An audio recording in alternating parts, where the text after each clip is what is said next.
दोस्तों नमस्कार, कैसे हो आप सब। आशा करता हूँ अच्छे होंगे। दोस्तों आज है दिन वेडनेसडे का और आज डेट है 1 फरवरी 2023 और टाइम हो रहा है दोस्तों 8:41 हो चुके हैं और मैं अभी आ चुका हूँ पावर हाउस के पास में। और लास्ट स्टॉप मेरा हुआ था दोस्तों आपका ये मोती नगर। तो मोती नगर से ये लगा लो राइडे तो आ रही थी, सर्च अच्छा खासा लगा हुआ था।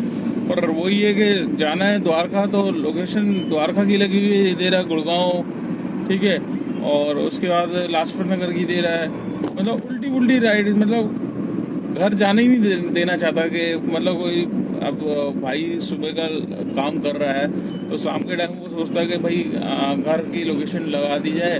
और वैसे ही ऊबर का आपको पता है सॉफ्टवेयर का हिसाब किताब, तब भी ड्राइवर है सोचता है 2 घंटे पहले। तो मैंने भी लगाई हुई थी पर वही करते करते आया है वहाँ तक मोती नगर। उसके बाद फिर राइड जिसने देना मतलब बहुत ही सारी स्किप करनी पड़ रही थी। फिर मैंने सोचा यार ज़्यादा स्किप राइड करूँगा तो एक्सेप्टेंस रेट डाउन होगा। फिर एक्सेप्टेंस रेट डाउन होगा तो फिर आपके प्रोफाइल पे फर्क पड़ेगा और प्रोफाइल आपके फिर बुकिंग्स वगैरह पे फिर इफेक्ट पड़ता ही है। बुकिंग्स कम आना स्टार्ट होती है तो इसकी वजह से मैंने कर दिया रिवाइज को बंद। तो मैं वहाँ से धीरे धीरे चलते चलते आ गया यहाँ पर। और दोस्तों आज मैं मॉर्निंग में निकला था, करीब वही 7:40 पौने 8 तक का टाइम था मेरा आज का निकलने का। तो आज मेरे पास बुकिंग जो आई पहले सीधा वसंत कुंज की आई, डीपीएस स्कूल की।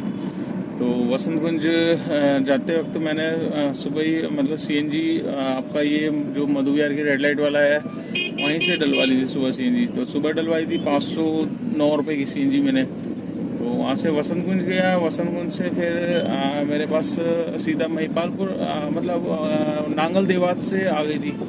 तो एयरपोर्ट टर्मिनल 3 की थी, नाइजीरियन पैसेंजर था। तो एक मन कर रहा था यार नाइजीरियन है, जाऊँ नहीं जाऊँ, क्योंकि आपको पता है थोड़ा सा डर रहता ही है उस तरफ। क्या है कि नांगल देवात के साइड में काफ़ी अंदर जाके थी बुकिंग।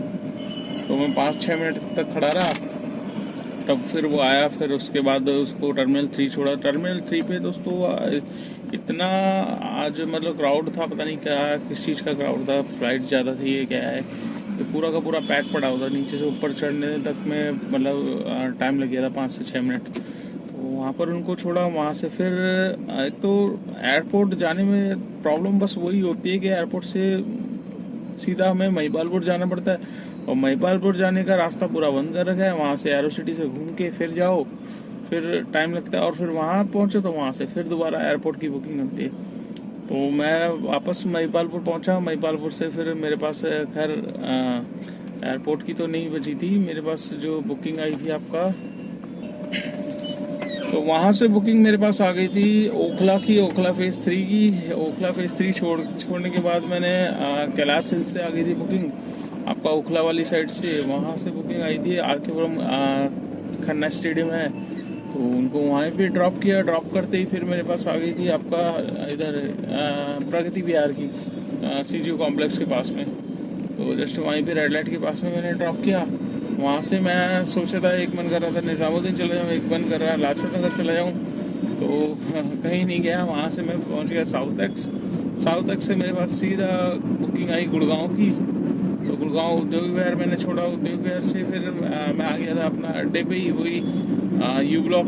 तो यू ब्लॉक पे आया, यू ब्लॉक पे मैंने लोकेशन डाली थी। तो खाना ही खाने बैठा था, मैं सोच रहा चलो 12 साढ़े 12 बज रहे हैं तो खाना खा लेता हूँ। और खाने जैसे खाने लगा एक ही रोटी, वैसे ही बुकिंग आ गई सरोजनी नगर की, सरोजनी नगर मार्केट। तो एक रोटी खा के फिर खाना वापस पैक किया रखा साइड में और सरोजनी नगर लेकर गया, उन्हें मार्केट छोड़ा। तो मार्केट के पास भी छोड़ते ही फिर मैंने कहा चलो खाना खा लेता हूँ। खाना खाने से मतलब टिफिन ही खोला था, वैसी बुकिंग आ गई आपका मूलड़बंद। तो मूलड़बंद आज की ट्रिप लेना बहुत भारी पड़ गया दोस्तों। मैं 2 दिन पहले भी गया था उस साइड में तो बिल्कुल भी जाम नहीं था, बट आज क्या है कि इतना गंदा जाम मूलड़बंद पे मिला है जिसकी कोई हद नहीं है। दोनों साइड में, एक तो आपको पता है वो फरीदाबाद वाला जो बाईपास रोड है, वहाँ से शायद यहाँ से कालिंदी कुंज से लेके आगरा तक का कुछ बन रहा है। तो क्या बन रहा है ये पता नहीं है, बट हाईवे बन रहा है। तो किसी भाई को पता हो तो मुझे कमेंट्स करके जरूर बताना दोस्तों, क्या बन क्या रहा है, एक्सप्रेस वे बन रहा है, क्या बन रहा है, तो कुछ समझ में नहीं आ रहा है। तो जिसकी वजह से क्या है कि जाम बहुत तगड़ा लगा हुआ था। एक तो मेरे जो जाने का टाइमिंग था वो स्कूल टाइमिंग पे पहुंच गया मैं, तो इस वजह से गलती हुई। और फिर उनको मैं बोल रहा राइडर को, यार तुम यहीं पे उधर जाओ, ऑटो कर लो। तो कहता भाई वाइफ मेरी प्रेग्नेंट है, अब कॉम्प्लिकेशन हो जाएंगी, तो इसलिए मैंने कहा चलो भाई आपको आपकी प्रॉब्लम है तो प्रॉब्लम समझनी पड़ती है। तो ऐसे मैं उतार भी नहीं सकता था। तो वो भी पैसेंजर अच्छे थे, तो उन्होंने भी, मैं तो जहाँ अंदर जाना था वहाँ नहीं जाके, जैसे जाम ख़त्म हुआ वो रोड पे ही उतर गए थे। कहते भैया आप अंदर जाके फंसोगे तो हम यहाँ से पैदल चले जाएंगे, आप यहाँ से निकल जाओ। तो कई कस्टमर होते हैं जो राइडर होते हैं जो अच्छे होते हैं और समझते हैं ड्राइवर की प्रॉब्लम को, कि ड्राइवर की टाइम को भी समझते हैं। अब उन्होंने देखा होगा यार इस भाई का ऑलरेडी इतना टाइम ख़राब हो गया, क्योंकि जितना टाइम ये लगा लो वहाँ से सरोजनी नगर से उधर लाने में नहीं लगा, उतना वेट करने में लग गया। तो आधा घंटा कम से कम एक ही जगह पे खड़ा रहा। तो जिसकी वजह से देखो, आधा घंटा अगर आप टाइम वेस्ट हो रहा है तो आधे घंटे में आप एक राइड भी कर सकते हो, उसमें 100-150 रुपये आपके अर्निंग आराम से हो जाती है। तो मैं वहाँ से दोस्तों मेरे पास आ रही थी नोएडा की ट्रिप, नोएडा की मैंने उठाई नहीं, फिर मैं वहाँ से चला गया आपका कालिंदी कुंज की तरफ, मेट्रो की तरफ। तो वहाँ से भी बुकिंग ये लगा लो आई नहीं मेरे पास। तो फिर मैं अपोलो से मेरे पास मिल गई थी आपका अपोलो हॉस्पिटल से, तो वहाँ से इधर की मिली थी आपका ये आरकेपुरम साइड की। तो आरकेपुरम मैंने ड्रॉप किया, आरकेपुरम के बाद फिर मैंने लगा दी थी लोकेशन। तो शाम का टाइम हो ही रहा था, फिर मेरे पास आ गई थी आपका इधर रानी बाग की। तो रानी बाग से छोड़ता हुआ फिर मोती नगर से फिर सीधा खाली।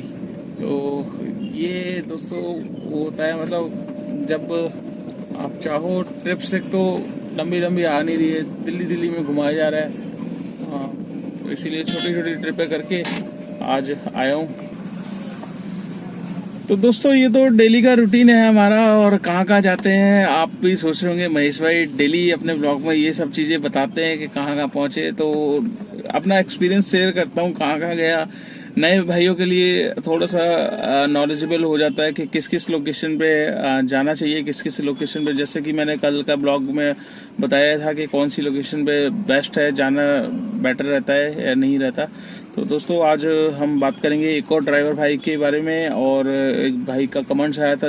मैं मोस्टली कोशिश करता हूं कि अपने ब्लॉग में किसी ना किसी भाई के कमेंट्स का आंसर करूं, जिससे क्या है कि उस कमेंट्स का आंसर का सभी भाई देख सके और सभी भाई को पता चल सके, और खासकर उन भाइयों को जो इस लाइन में नए आना चाहते हैं और आने के बारे में सोच रहे हैं। तो क्या है कमेंट्स इस भाई का, यहाँ पर देख सकते हैं। यहाँ पर एक भाई ने कमेंट्स लिखा है, भैया अर्टिगा गाड़ी लेने की सोच चुका हूँ, ठीक है। अर्टिगा गाड़ी लेनी है, 4 लाख डाउन पेमेंट करनी है, तो मुझे लेनी चाहिए या नहीं लेनी चाहिए। तो इनका कमेंट सिर्फ यही है। अब इन भाई से मैं ये पूछना चाहता हूँ कि अब भैया अगर आप वीडियो देख रहे हो मेरी, तो सबसे पहले आपको ये सोचना है कि आप इतनी बड़ी गाड़ी क्यों लेना चाह रहे हो। देखिए फर्स्ट ऑफ ऑल, अगर आप ओला उबर के बिहाफ पे लेना चाह रहे हो तो बिल्कुल मत लेना, लाखों रुपए फंस जाएंगे। लाखों क्या, बहुत ज़्यादा ही फंस जाएंगे भैया। 14 लाख मतलब 9 तो वैसी पड़ रही है, 9-10 की, और इंटरेस्ट लगा के आपको 13-14 आराम से पड़ जाएगी। और इतना काम अर्टिगा में है नहीं, ठीक है। ओला उबर पे तो नहीं है काम। ओला उबर में के अलावा अगर आप किसी आपका फिक्स रूट पे लगानी है, या कहीं आउट स्टेशन की बुकिंग्स भी करनी है, टैक्सी स्टैंड से टाई अप किया हुआ है आपने, या आपको इतना लग रहा है कि भाई मैं ओला उबर के अलावा भी अपनी गाड़ी का सब कुछ हटा उठ होकर किस्त भी निकालूंगा और बच भी जाएगा, तो आप डेफिनेटली ले सकते हैं। बट अगर आप नए हो और आप सोच रहे हो कि ओला उबर के भरोसे ली जाए, तो बिल्कुल मत लेना दोस्तों। ये आपकी सबसे बड़ी गलती होगी, और काफ़ी भाई ये गलती कर चुके हैं। तो मैं इसीलिए अपनी वीडियो में सभी भाइयों को बताता हूँ कि भैया हर चीज़ मतलब सुनने से नहीं होती, उसका एक्सपीरियंस लिया जाता है। तो हमें दूसरों का काम देख के ऐसे नहीं करना कि फटाफट गाड़ी बुक कर देनी है। तो सबसे पहले, जैसे कि आप समझ नहीं सकते हो मैं क्या बोलना चाह रहा हूँ, वही चीज़ मैं रिपीटेड बोलता हूँ हर भाई को, कि सबसे पहले आपको एक्सपीरियंस लेना है। किसी की गाड़ी लेके चला लो, आपको खुद पता चल जाएगा कि हाँ इस लाइन में काम है कि नहीं। अगर अर्टिगा लेनी है तो अर्टिगा ही लेकर चला के देखो, और 10-15 दिन ठेके पे भी मिल जाती है गाड़ियाँ, ऐसी बात नहीं है। या सबसे बड़ी बात, आपको एयरपोर्ट साइड जाओ, एयरपोर्ट में इतनी अर्टिगा वाले टैक्सी वाले मिलेंगे। गुड़गांव अगर जाते हो, गुड़गांव में काफ़ी टैक्सी वाले मिलेंगे। तो आप 10 बंदों से पूछो, 15 से पूछो, 50 से पूछो, वो अपना आपको सही एक्सपीरियंस, तब जाके आप सबकी बातें सुन के तब आप डिसाइड कर सकते हो। और ये सब तो वो हो गई कि हमने एक्सपीरियंस किया।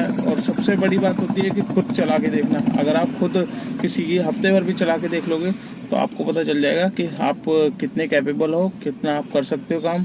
तो हर एक भाई की अर्निंग अलग अलग होती है, हर एक भाई अलग मेहनत करता है। मैं जैसे करता हूँ, सुबह निकला था 7:40 पे, अभी टाइम हो रहा है आपका 9 बज गए हैं तकरीबन। तो कितने घंटे हो गए? 12 घंटे ऊपर ही हो गए, 1.5 घंटा ऊपर ही हो गया। चलो 1.5 घंटे का हटा लो, 12 घंटा मैंने बैक टू बैक काम किया है, तब जाके जितना काम होता है उतना होता है। तो इस काम में मेहनत बहुत चाहिए दोस्तों। तो सबसे पहले मैं उन भाई को यही बोलना चाह रहा हूँ कि अगर आपकी कोई जान पहचान का है, अगर आउटसाइड का काम कर सकते हो, आप कहीं टाई अप है, तो ही आप गाड़ी लेना, अदरवाइज मत लेना। क्योंकि लोगे फिर आप पछताओगे और इतना एक्सपीरियंस होगा नहीं आपको इस लाइन का। तो काफ़ी भाई ऐसी फंसे हैं गाड़ी ले लेके, तो ऐसे उसमें मत सोचना। ठीक है दोस्तों, तो आपको आज की ये वीडियो कैसी लगी मेरी कमेंट्स करके ज़रूर बताना। और आज का मैं काम आपको बता देता हूँ दोस्तों, कितना मेरा काम है, जितना भी काम होता है आपको दिखाई देता हूँ मैं। तो दोस्तों आज का मेरा काम यहाँ पर आप देख सकते हैं, 2063 रुपये का मेरा काम है आज का। और इसमें 2 टोल मिले हैं मेरे को, एक MCD टोल मिला है गुड़गांव का, और गुड़गांव का स्टेट टैक्स मिलेगा कल। तो 2263 रुपये, मतलब आप राउंड फिगर अगर देखना चाहो तो 2100 रुपये कर सकते हो। और एक सेकंड में गाड़ी साइड में लगा दो, वरना यहाँ पर है ना जाम लग गया। एक्चुअली बेटी के लिए कुछ ले रहा था खाने का आइटम, तो उसको ऑर्डर दे दिया था मैंने।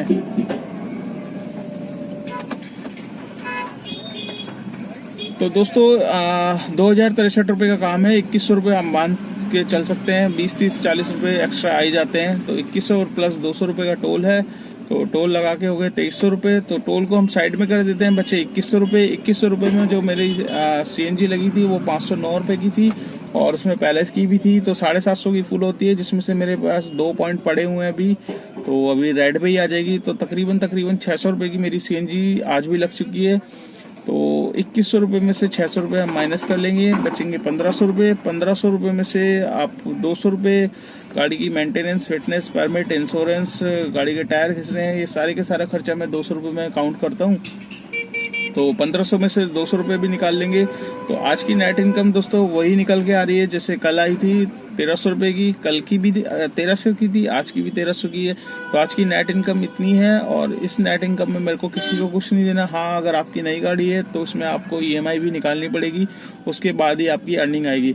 अब आप सोच रहे होंगे भाई 1300 में से 500 अर्निंग निकालूंगा, 800 रुपये बचेंगे। जी हाँ दोस्तों, 800 से 1000 रुपये ही बचा सकते हो आप नई गाड़ी के उस पर।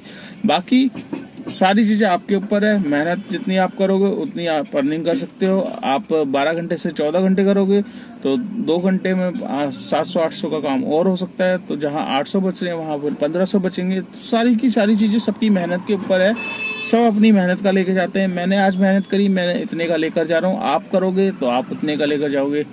तो चलिए दोस्तों, इस वीडियो को कर देते हैं यहीं पे एंड। आपको वीडियो कैसी लगी कमेंट्स जरूर करना, और वीडियो को लाइक जरूर कर देना, और चैनल पे फर्स्ट टाइम है तो चैनल को सब्सक्राइब कर लेना। और अगर आप मेरी वीडियो फेसबुक पेज पे देख रहे हो तो उसको भी फॉलो कर लो, उसको भी शेयर कर दो दोस्तों। जितना आप वीडियो को शेयर करोगे उतनी मेरी वीडियो आगे पहुंचेगी, उन भाइयों के पास जाएगी जो ओला उबर के बारे में जानना चाहते हैं। एक्चुअल में ओला उबर में कितना काम है, वैगनआर से कितना काम है, डिजायर से कितना काम है, अर्टिगा से कितना काम है, नाइट में काम करने में क्या फायदा है, या पुरानी गाड़ी लेके चलाने में फायदा है, ये सारी की सारी वीडियो मैंने डाली हुई है। डिस्क्रिप्शन बॉक्स में आप जाइए, लिंक वाइज वीडियो लगी हुई है, तो आप देख सकते हैं।